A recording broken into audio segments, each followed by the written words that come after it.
दोस्तों, जिंदगी में कभी न कभी हम सब जीतना चाहते हैं। सफलता, सम्मान, पैसा, पहचान।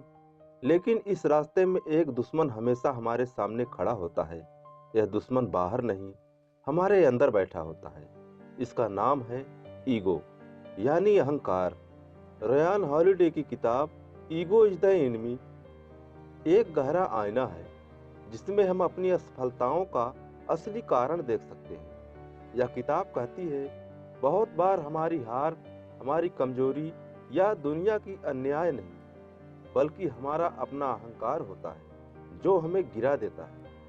लेखक इस किताब में एक महत्वपूर्ण सवाल उठाते हैं कि अगर हम सफल होना चाहते हैं, तो क्या पहले हमें खुद को हराना होगा? और इसका जवाब है हाँ, क्योंकि हम तब तक सीख नहीं सकते, बढ़ नहीं सकते और सफल नहीं हो सकते, जब तक हमारा ईगो हमें गलत दिशा में धकेलता रहेगा। रेयान हॉलिडे बताते हैं कि ईगो हमें 3 अवस्थाओं में नुकसान पहुंचाता है। पहला, जब हम शुरुआत कर रहे होते हैं। दूसरा, जब हम सफलता हासिल कर लेते हैं। तीसरा, जब हम गिर जाते हैं या असफल होते हैं। ईगो की वजह से हम रिश्ते को खराब करते हैं, मौके खो देते हैं और अपनी प्रतिभा को खुद नष्ट कर देते हैं। ईगो हमें अंधा बना देता है, ताकि हम अपनी गलतियां, कमजोरियां और सुधार की जरूरतें देख ही ना सके। लेकिन इस किताब की सबसे अच्छी बात यह है कि यह सिर्फ समस्या नहीं बताती, बल्कि समाधान भी देती है। यह सिखाती है कि कैसे विनम्रता, अनुशासन, सीखने की इच्छा और निरंतर प्रयास करके हम ईगो को नियंत्रित कर सकते हैं। यह वीडियो उन सभी लोगों के लिए है जो अपने करियर में आगे बढ़ना चाहते हैं, बेहतर इंसान बनना चाहते हैं और असल सफलता को समझना चाहते हैं। वो सफलता जो लंबे समय तक टिके, सिर्फ दिखावे में नहीं, बल्कि असल जीवन में मजबूत हो। तो चलिए अब इस किताब के गहरे संदेश को समझते हैं। पहला, जब हम शुरुआत कर रहे होते हैं। दोस्तों, जब हम किसी नए सफर की शुरुआत करते हैं, चाहे वो करियर हो, बिजनेस हो, रिश्ते हो या कोई सपना, सबसे पहले जिसे हमें संभालना पड़ता है, वो हमारी योग्यता नहीं होती, बल्कि हमारा अहंकार होता है। ईगो हमें शुरुआत में ही यह महसूस कराता है कि हम बाकियों से बेहतर हैं, हम पहले से बहुत कुछ जानते हैं और हमें सीखने की जरूरत नहीं। यह वही आवाज है जो धीरे से कहती है, तुम कर लोगे, तुम्हें किसी की मदद की जरूरत नहीं।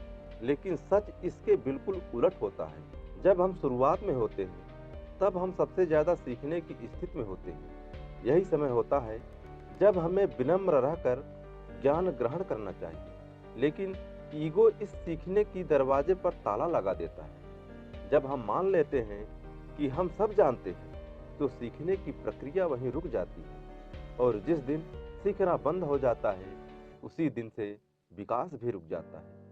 रेयान हॉलिडे कहते हैं, शुरुआत में विनम्रता हमारा सबसे बड़ा हथियार होता है। एक बिगिनर की तरह सीखने की इच्छा, गलतियों को स्वीकार करने की क्षमता और सुधार करने का जुनून, ये बातें हमें आगे ले जाती हैं, न कि वो फालतू की शान जिसमें हम खुद को पहले से बड़ा समझने लगते हैं। इस किताब में एक महत्वपूर्ण संदेश है, ग्रेटनेस की शुरुआत ह्यूमिलिटी से होती है। मतलब, महान बनने से पहले इंसान को छोटा महसूस करना सीखना पड़ता है, सीखने वाला बनकर।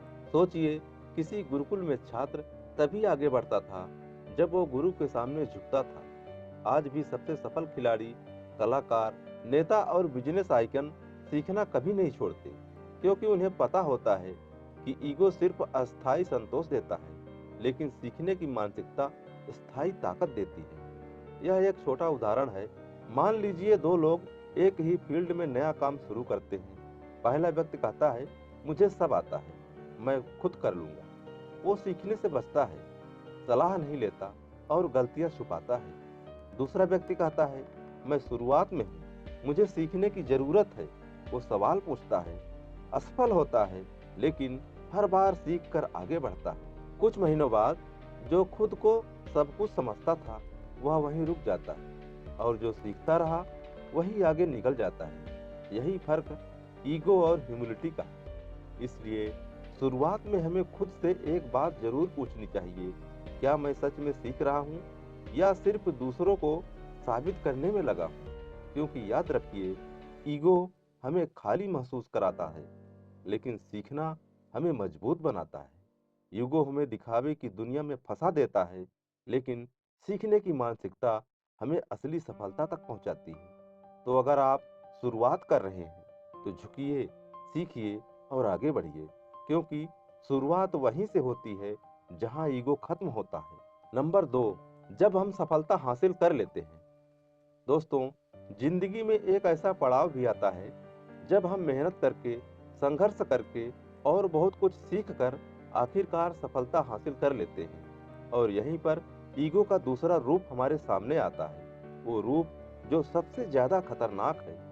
जब हम सफल होते हैं, जब लोग हमारी तारीफ करते हैं, जब नाम, शोहरत और पहचान मिलने लगती है, तब ईगो धीरे धीरे हमारे अंदर ये भावना पैदा करता है कि अब हम खास हैं, बाकी लोगों से अलग हैं, और अब कोई हमें कुछ नहीं सिखा सकता।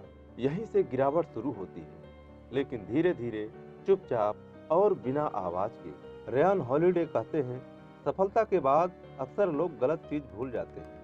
वो भूल जाते हैं कि उन्हें यह सफलता मेहनत, अनुशासन और सीखने के कारण मिली थी। लेकिन ईगो कहता है, ये सब नहीं, सफलता इसलिए मिली क्योंकि तुम पहले से ही महान थे।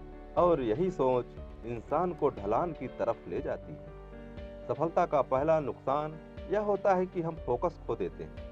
हम पहले जितनी मेहनत करते थे उतनी नहीं करते। हम पहले जितना सीखने के लिए तैयार होते थे, अब उतने खुले नहीं रहते। हम पहले जितना धैर्य रखते थे, अब उतना रखते ही नहीं, क्योंकि ईगो कहता है, तुम्हें इंतजार की जरूरत नहीं, तुम खास हो। दूसरा नुकसान यह होता है कि हम रिश्ते और सहयोग खोने लगते हैं, क्योंकि ईगो कभी धन्यवाद कहना नहीं सिखाता। ईगो कभी दूसरों का श्रेय नहीं लेने देता। ईगो कहता है, ये सब तुमने अकेले किया है। लेकिन सच हमेशा यही होता है कि कोई इंसान अकेले सफल नहीं होता। हमेशा कुछ लोग होते हैं जो सिखाते हैं, प्रेरित करते हैं, मार्ग दिखाते हैं, और कभी कभी हमारे लिए दरवाजे खोलते हैं। अब एक छोटा उदाहरण सोचिए। कई महान खिलाड़ी या फिल्म स्टार कैरियर के शुरुआत में बहुत अनुशासित होते हैं, लेकिन जैसे ही वे सफल होते हैं, ईगो उनके जीवन को नियंत्रित करने लगता है। वे अब प्रैक्टिस कम कर देते हैं, सलाह की उपेक्षा करते हैं और खुद को सर्वोच्च समझने लगते हैं, और धीरे धीरे उनका करियर ढलान पर जाने लगता है। ठीक इसके विपरीत कुछ लोग होते हैं जिन्हें जब सफलता मिलती है, तब वो और अधिक विनम्र हो जाते हैं। वे अपने दिमाग में एक बात साफ रखते हैं, तो मैं कितना भी आगे बढ़ जाऊं, मैं सीखना नहीं छोड़ूंगा। यहीं पर असली फर्क नजर आता है। किसी की सफलता टिकती है और किसी की सिर्फ चमक कर बुझ जाती है। रेयान हॉलिडे हमें याद दिलाते हैं कि सफलता के बाद ईगो नहीं, बल्कि डिसिप्लिन और कृतज्ञता साथ रखनी चाहिए। क्योंकि जिस दिन हम ये समझ जाते हैं कि सफलता कोई मंजिल नहीं, बल्कि एक जिम्मेदारी है, उसी दिन हम असली अर्थों में परिपक्व बन जाते हैं। तो अगली बार जब सफलता पास आए, तो उसे सिर पर मत चढ़ने देना, बस उसे दिल से महसूस करना, और वहीं से फिर एक नए छात्र की तरह शुरुआत करना।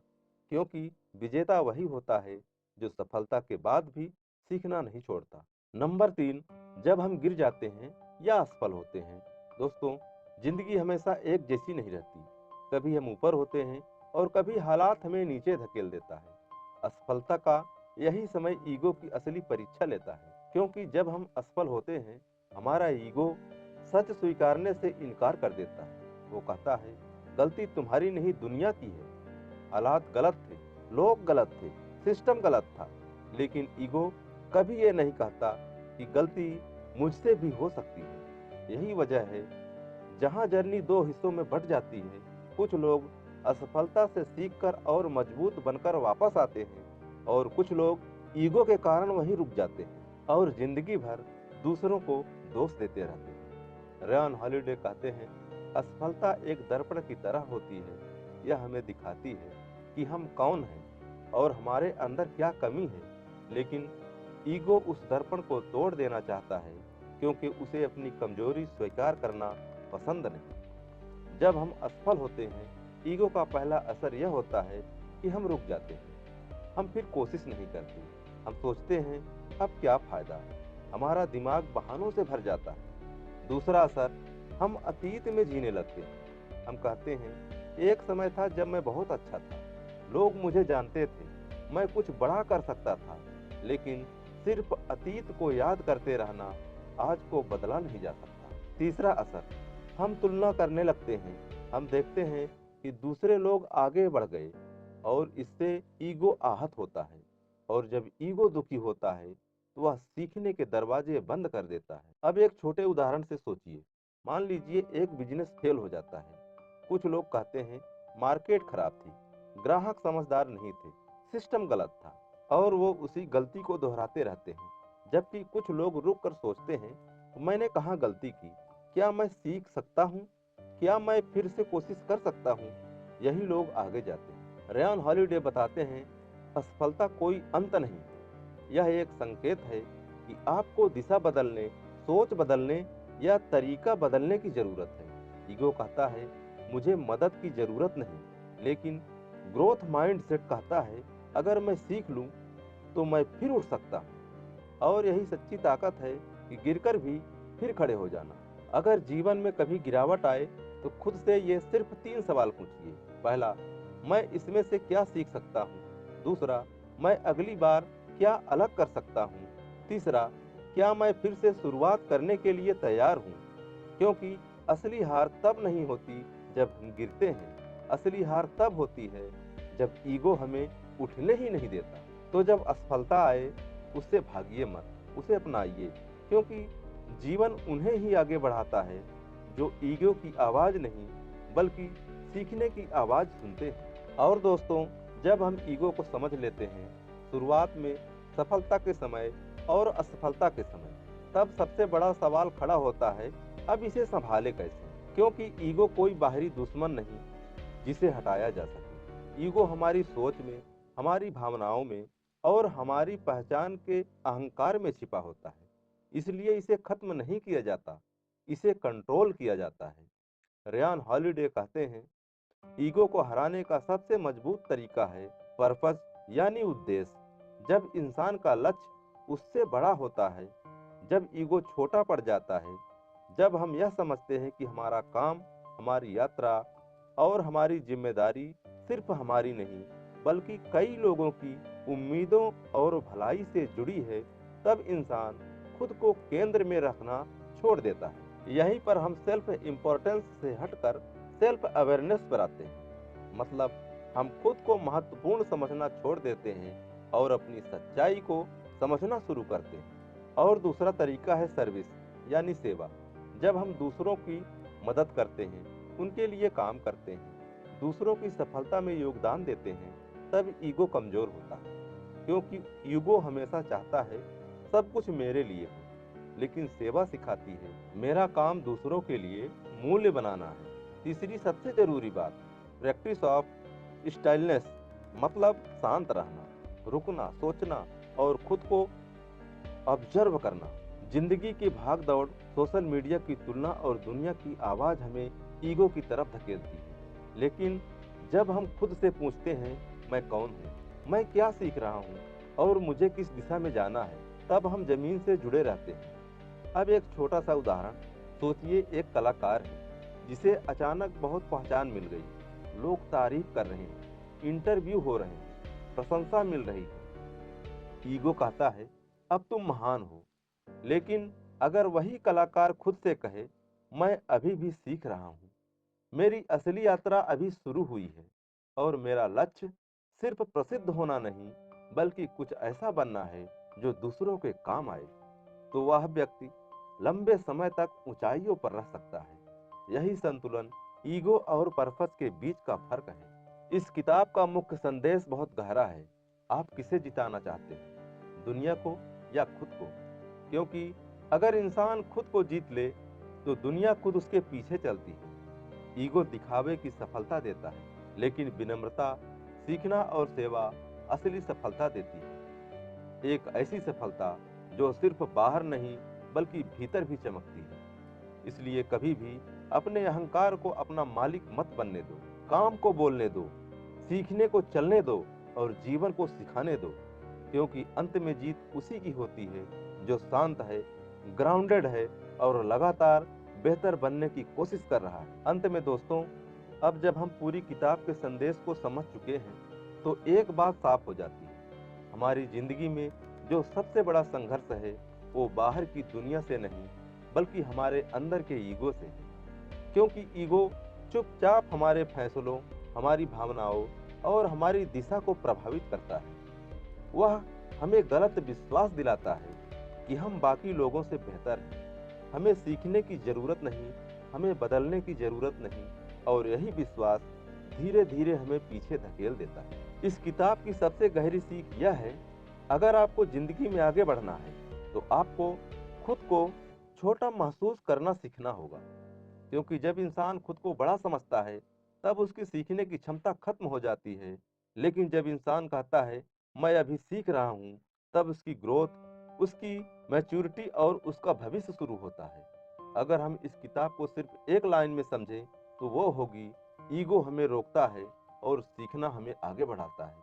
अब सवाल यह है कि इस वीडियो के बाद आप कौन सी चीज तुरंत अपनी जिंदगी में लागू कर सकते हैं। पहली चीज, खुद को ऑब्जर्व करना शुरू करें।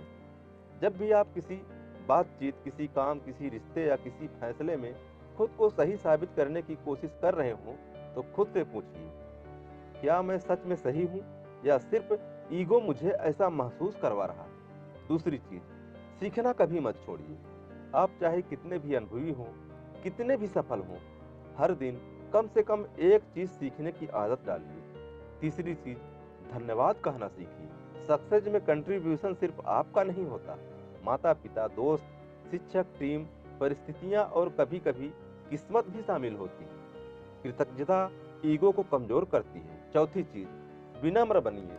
नरम शब्द, शांत स्वभाव और खुले दिमाग वाला व्यक्ति हर जगह सम्मान कमाता है, और ऐसे लोग कभी हारते नहीं। और अंत में याद रखिए, महानता दिखावे में नहीं होती, बल्कि स्थिरता, अनुशासन और भीतर की सादगी में होती है। कभी कभी सबसे शक्तिशाली इंसान वो होता है जो चिल्लाता नहीं, बल्कि चुपचाप लगातार काम करता रहता है। तो आज से एक फैसला लीजिए, ईगो को अपने रास्ते से हटा दीजिए और सीखने, बढ़ने और बेहतर बनने की यात्रा को शुरू कीजिए।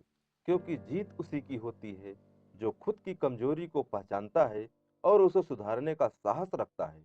और अब बस एक छोटी सी बात, अगर यह वीडियो आपको पसंद आया हो, कुछ सीखने को मिला हो और आपको लगे कि इस सोच को ज्यादा लोगों तक पहुंचाना चाहिए, तो वीडियो को लाइक जरूर करें। कमेंट करके बताएं कि आज की सीख में कौन सी बात आप अपनी जिंदगी में अपनाने वाले हैं। और अगर आप ऐसी ही बुक समरी और माइंड सेट बिल्डिंग वीडियो आगे भी देखना चाहते हैं, तो चैनल को सब्सक्राइब कर लीजिए। अगले वीडियो में फिर मिलेंगे एक नए विचार के साथ, एक नई सीख के साथ। तब तक सीखते रहिए, बढ़ते रहिए और अपने ईगो को नियंत्रण में रखिए। धन्यवाद।